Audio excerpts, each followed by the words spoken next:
Blog Talk Radio.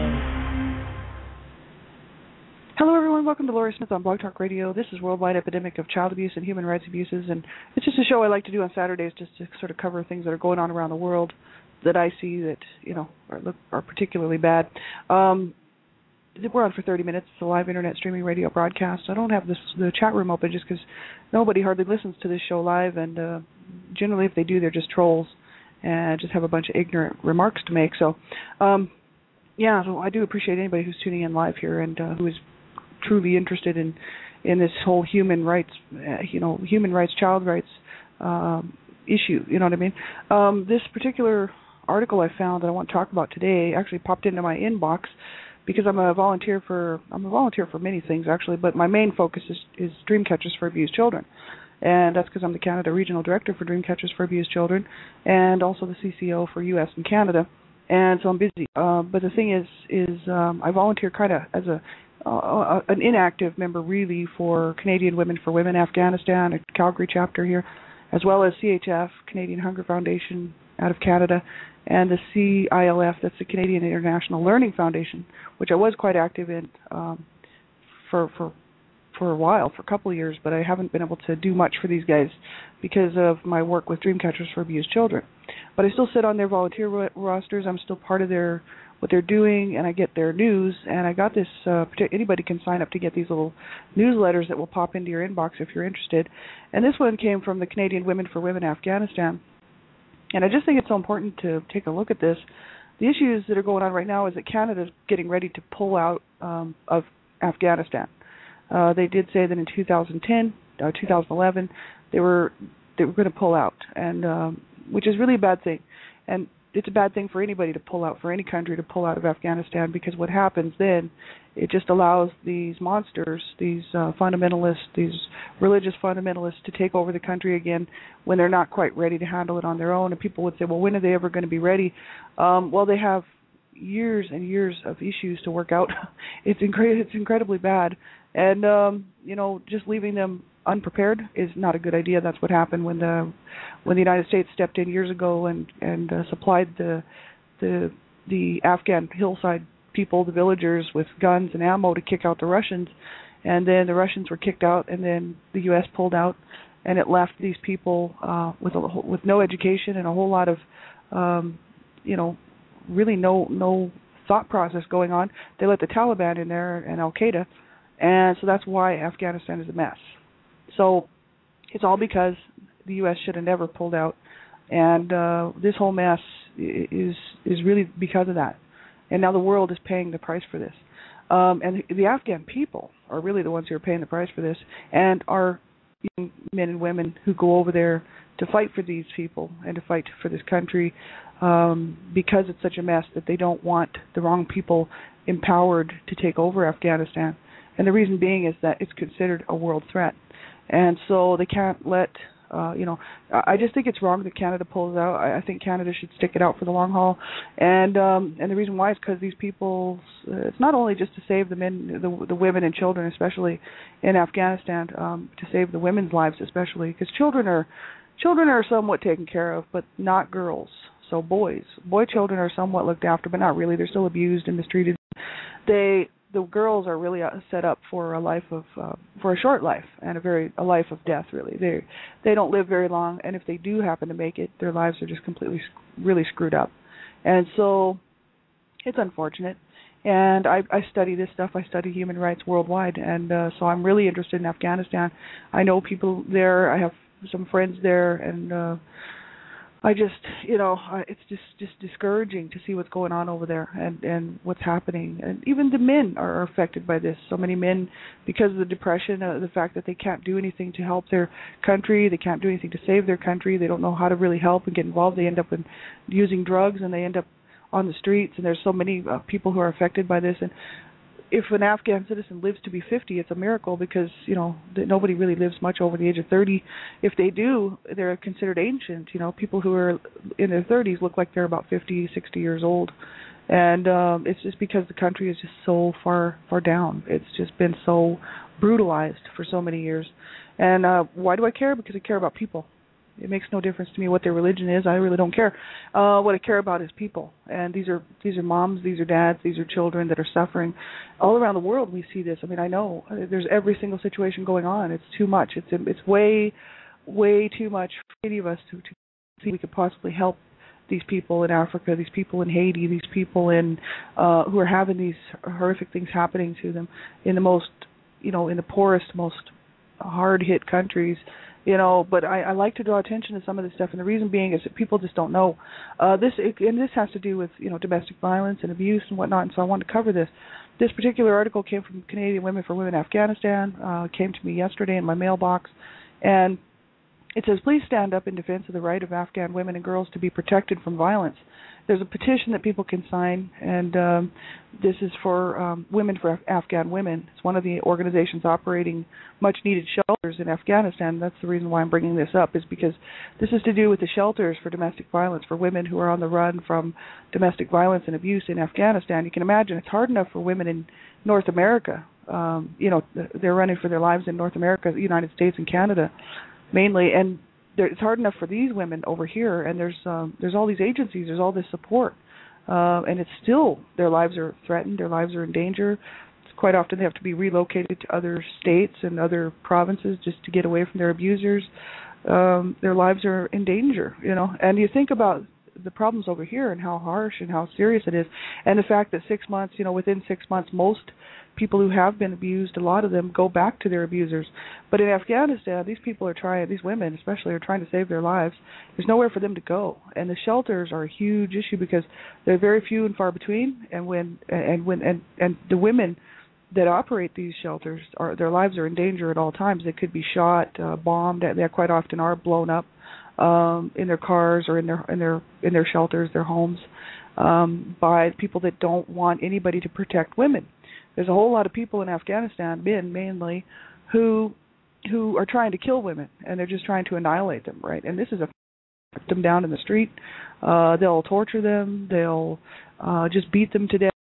They'll burn them. Many women actually burn themselves in those suicide attempts because they just want out, Mother-in-laws, quite often, they're so warped and they've been around living in that situation for so long that the mother-in-laws will quite often try to kill the women in Afghanistan, to kill their daughter-in-laws. It's absolutely horrific. And we're talking about, people think of women as anyone over the age of 18, because anyone here in North America really under the age, especially around the age of 16, 18 years old, you start to think of them as being women, but these are girls. These girls are 13, 12, sometimes 8 years old. They're married off. They're forced to be a wife at the age of 8, 9, 10, 11, 12, 13 years old. They're forced to. They're just raped, right? They're raped by their husbands. They call it, I call it marital rape. That's what I call it. That's exactly what it is, and it's horrific. These are little kids. These are little girls whose bodies are not ready for that. Their minds are not ready for that. Their entire beings are not ready for that. Their whole soul and spirit and everything else. And yet, what are you going to do? We got a whole country full of ignorant people, and I'm sorry, I'm not putting down the people of Afghanistan. I'm talking about the ignorance level. There's no education. The education that is there is all brought in from outside sources, which is why I volunteer with Canadian International Learning Foundation, because they support and fund a school in Kandahar, and also there's another school there in Afghanistan too, which I don't remember the name of, but they've got 2 schools, I think, in Afghanistan that they help fund and keep going, and that's all by the generous donations of Canadians and also the Canadian government. But the Canadian government has told the CILF, the Canadian International Learning Foundation, that their funding is not going to happen this year. So now there's all kinds of problems with the funding for the school, and the school might have to get rid of some teachers and shut some classes down. And these courses these girls are taking are all from schools like SAIT out of Calgary, this other Alberta Institute of Technology. They got involved and came up with a program to help these girls and women, mainly, we call them women, but they're mainly girls, 16, 17, 15 years old, 14 years old, to learn how to conduct business, how to work in an office environment so that they can help their own countries. And they teach them all kinds of stuff. I mean, it's just amazing. It's all done by, long-distance learning and over the computers. They've done some great work. Hats off to SAIT, hats off to Canadian International Learning Foundation, because they have helped so many people over there who who want to help their country. They don't want people to die on their soil for them. They don't want the U.S. and Canadian troops to lose their lives over there for them. There are some ignorant remarks coming from some of the Afghan people, but they're just ignorant. There's a whole lot of people over there with a lot of education who they know what's happening, and they know that people are dying on their soil for them, and they don't want that. They want to save their own country. They want to have good ties, good relations with the West. And, they love Canada, they love the United States, and you know what, hats off to the people that are helping out in this situation. Canadian Women for Women Afghanistan has been doing some awesome, amazing work for years over there, creating libraries for people for whole villages that want libraries, not the ones that are going to blow them up and burn them down. These are people that protect these libraries with guns and ammo so that nobody can get in there to destroy the books, because that's the thing, the Taliban and Al-Qaeda are always trying to kill the teachers, they kill They burn the schools down. They throw acid in the students' faces. They kill the teachers' families. They are really trying to stop education because they don't want anyone to have any education, because then that means they can't control them. That's the whole issue with education. If you can shut things down and people don't know the truth, then you can control the population, and that's all there is to it. I wish everybody would get that information and realize that is the truth. So they said, dear supporters, as you may know by now, the government of Afghanistan has recently introduced a bill that seeks to seize control of women's shelters in Afghanistan from the independent organizations that founded them. And I'm just reading right from this note from Canadian Women for Women Afghanistan. And it says, and place them under the control of the Ministry of Women's Affairs, which is MOA. To date, the Afghan government has not had any involvement in operating or supporting women's shelters, and this move comes on the heels of an unwarranted attack by a conservative Afghan media personality who accused shelters of serving as brothels, which they don't. More recently, I would say the majority of them don't. Maybe there was one or two somewhere, but see, there's not that many shelters, right? So get a grip here. In that country of Afghanistan, how many shelters are there? Not that many. They're few and far between, and they're trying to protect women. They're not trying to send them into the sex slave trade. More recently, Naderi disclosed the address of one of the shelters on Afghan television, as well as details of specific cases of women living under the protection of the shelters. The Minister of Women's Affairs has further stoked the hostility towards shelters by making claims to the Afghan media that shelters are corrupt, and she also provided false details of the budgets of independent shelters as well as the number of women who currently reside in Afghan shelters. It's horrific. Their own people are trying to kill their own people, right? Their own people, even the women, would like to see these women killed, because they think that they should just go home and take the beatings, take the rapes, take the sexual assaults, take the burnings and the beatings, take whatever they are supposed to put up with, because they feel that that's the woman's role. There's a whole lot of ignorance because their country has been so screwed up for so long. There's no one living in that country right now who ever saw a time of peace, right? Because this war has been going on for a long, long time. Their country has been in a state of war, and not only with Russia, but with now with all this stuff going on with the Al-Qaeda and the Taliban and whatnot. This is absolutely ridiculous.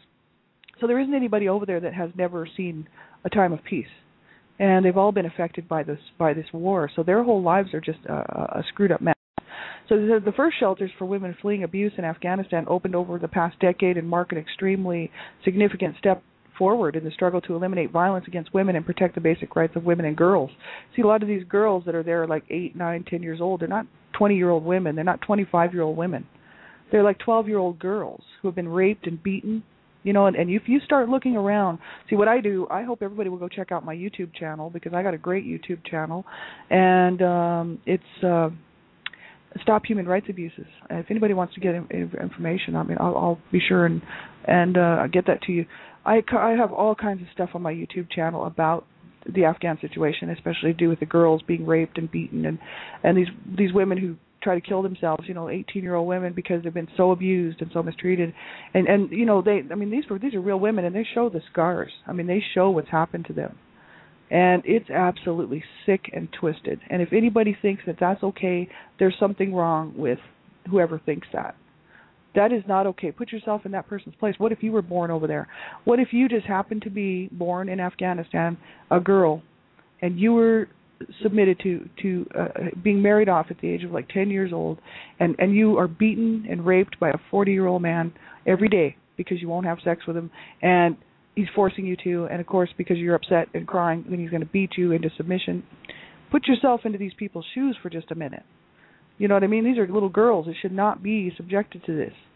And this makes me sick, and it makes me so sick. And, not only that, but the boys are sexually abused, too. I hope everybody knows that. The boys are taken into the prisons. People say that's not true, but it is. They are marked with a number. They're given a number that matches one of the inmates, and the inmates are just use them for sexual purposes. They're just sex toys. They're just sex objects. They're not little boys. They're just sex objects. And they're sexually abused and raped and sexually sodomized by these men in these prisons. And then they just take them out. And then they just bring them in whenever, you know what I mean? It's like a daily thing. So basically they're just tortured, these little boys. I don't know how you could ever have a normal life after that, you know what I mean? But I guess they're told that that's their job. It's what they're supposed to do. It's horrific. And so boys are abused over there too. I want everybody to realize this. It's not just the girls, but women are really, the whole country is really trying to kill the women, right? Because if a woman walks outside with uncovered, first of all, they could be killed with no burqa on. And if they go unescorted by a family member, it has to be a family member. It has to be a man. It has to be a male family member, uncle or somebody. They have to be escorted wherever they go and with their burqa on. And if they're not escorted, right? Talking just shot down in the middle of the street like a dog, right? Just shot down or stoned or beheaded. Quite often they're just beaten half to death, right? But a lot of times they're just killed outright, right? They don't care. They just kill people left and right over there. And these are people, I think about these people because, they're just like people like us. They get up in the morning and they have some breakfast and they'd like to have a peaceful day, but they know that their world is so screwed it's not going to happen. And the bombs going off, people dying around them all over the place. And, they don't even know that they didn't used to have to wear a burqa. That's how far down they are as far as education goes. None of them know that they used to be free to wear regular clothes like Westerners because they used to.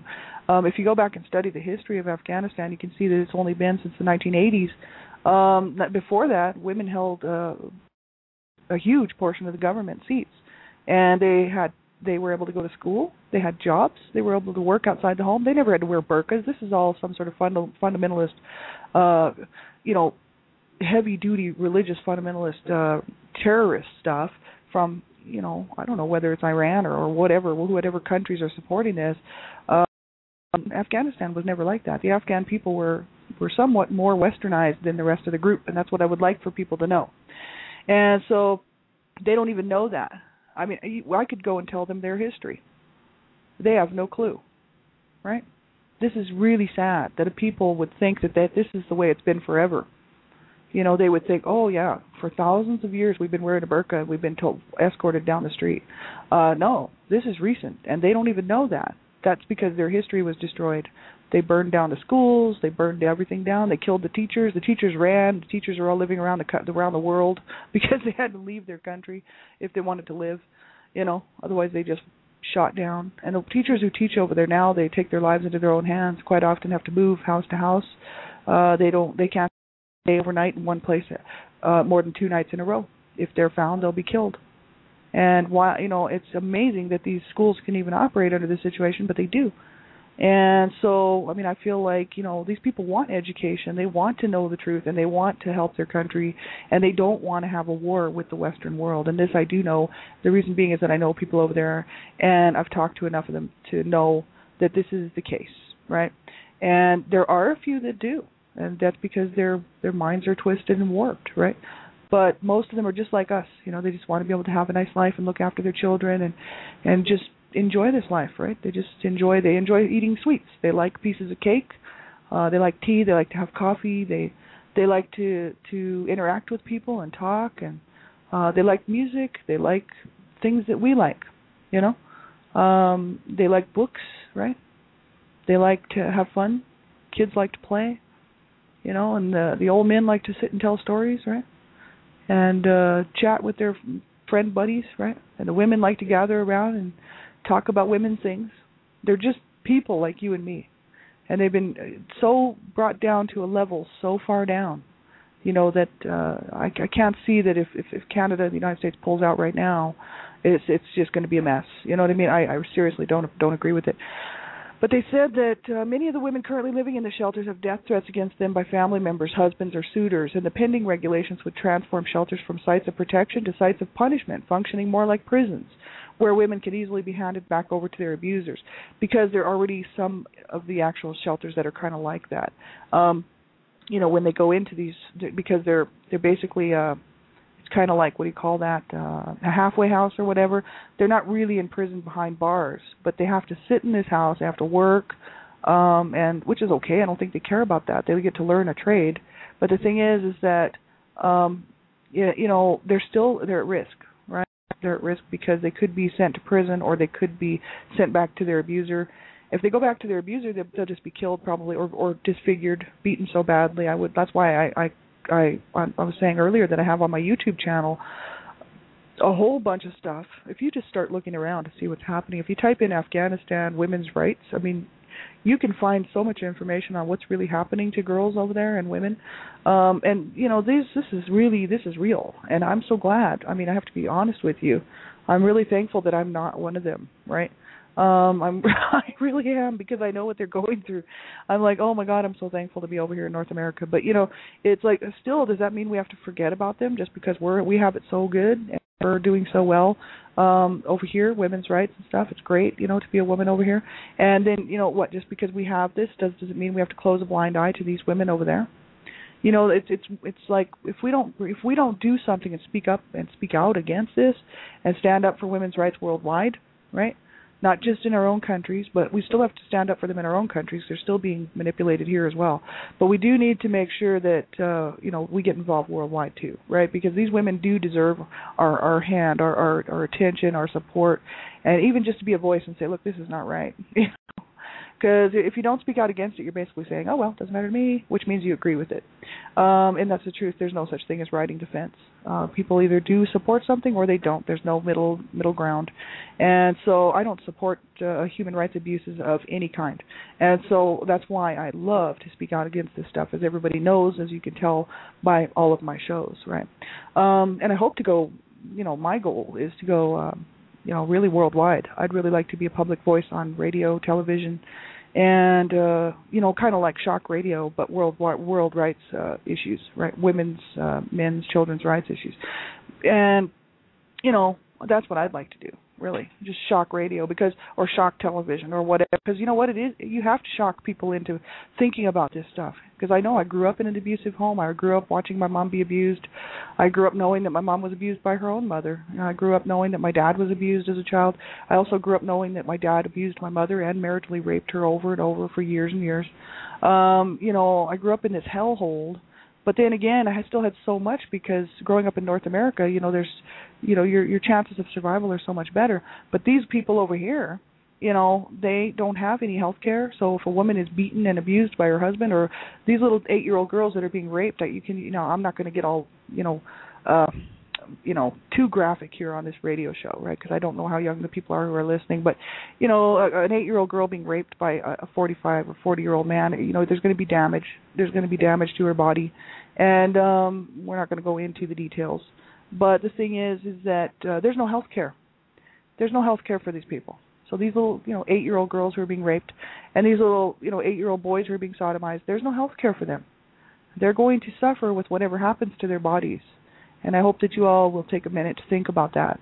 You know what I'm saying? I was sexually assaulted as a child. I know, the issues, right? And so these little people, they're going to be messed up, you know what I mean, for the rest of their lives. And I hope that people will remember that these are little kids. If they were in the United States, everybody would be crying out about it. Oh, those poor little children. But because they're in Afghanistan, they're just like, oh, well, whatever. And it's like, you know what? No, I support worldwide issue of children's rights, women's rights, and men's rights. I don't believe that anybody should be abusing anybody, right? I mean, this is my big thing. But they said here, the significant progress made in strengthening women's rights in Afghanistan is severely jeopardized by this move by the Afghan government. Well, yeah, because the government's trying to get control of it so they can sabotage it, right? That's the only reason why. Because, see, they're trying to kill the people that run these shelters. These are women that care. That's why they open homes. They go about trying to find a place where they can harbor and hide these women so that they're not killed by their partners, by their husbands. And they they want the government wants these people gone. They want to kill those women, and not only the government, but a whole lot of other people want to see those people who are helping people killed. They don't want anybody helping anybody over there. No, there's a whole lot of really sick people over there, guaranteed. But there's a whole lot of good people too, and that's what I'm trying to make a point here is that there's normal people there, just like you and me, who want to see peace. They want to have a good life, and yet they don't know how to, to take on a government, to take on not only a government but a terrorist faction, who is kind of also causing problems. It's not only the Al-Qaeda and the Taliban that are causing problems; it's the government, right? So they're kind of hit like on all sides. They really are screwed, and I feel so bad for these people. I wish we could put a wall up around Afghanistan and kick out all the people who are causing problems, and just let the decent, normal people of Afghanistan live their lives and enjoy themselves. But they need a whole lot of education, and that's why education is really important, because they've been so. It's like, imagine yourself locked up in a cage somewhere for 30 years, and then have to come out and try to deal with normal society. Your thoughts are not going to be right. Your behaviors are not going to be right. You know what I mean? These guys need a lot of work, and they need a lot of help, right?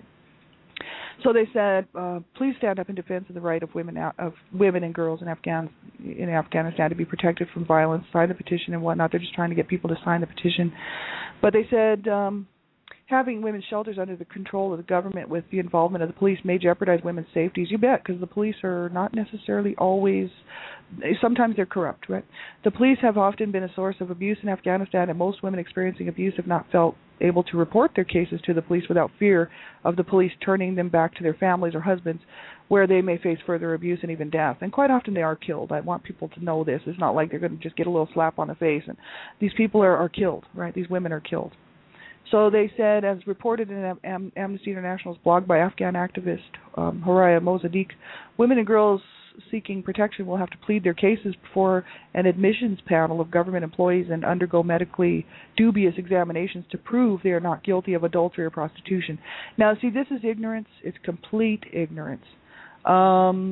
This is not right. It says if a woman passes both tests and is admitted, she will not be allowed to leave without official permission. See, it's like my mom. My mom tried to divorce my dad in 1940s in Canada, and they wouldn't allow it because there was no infidelity.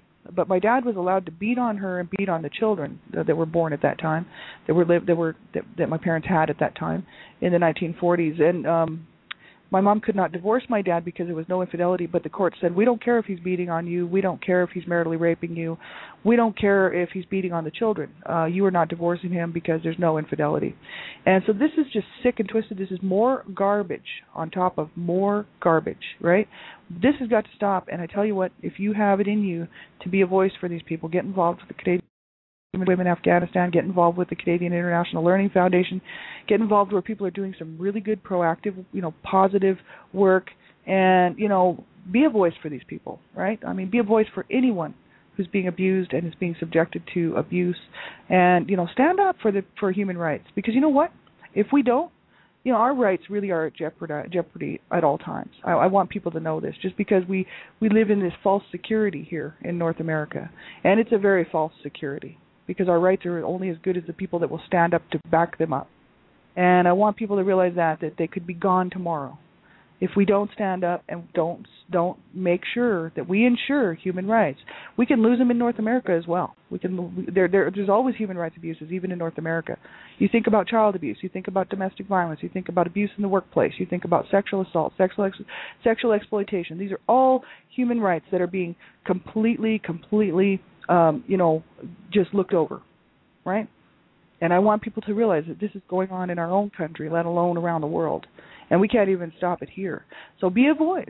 Get involved. Do something. You know what I mean? But definitely don't stand up for it. Stand up against it and start speaking up for human rights and start speaking out against abuses of all types, of all kinds, right? Because if you don't, and we don't all, eventually our rights will be taken away, right? And so it's very important to stand up for what you believe in, which is right, which is moral, which is morally right. You know what I mean? Which is right, because you wouldn't want to be one of these women being raped and beaten. You wouldn't want to be an 8-year-old girl being raped by a 40-year-old man. You wouldn't want to be an 8-year-old sodomized by a prisoner. You know what I mean?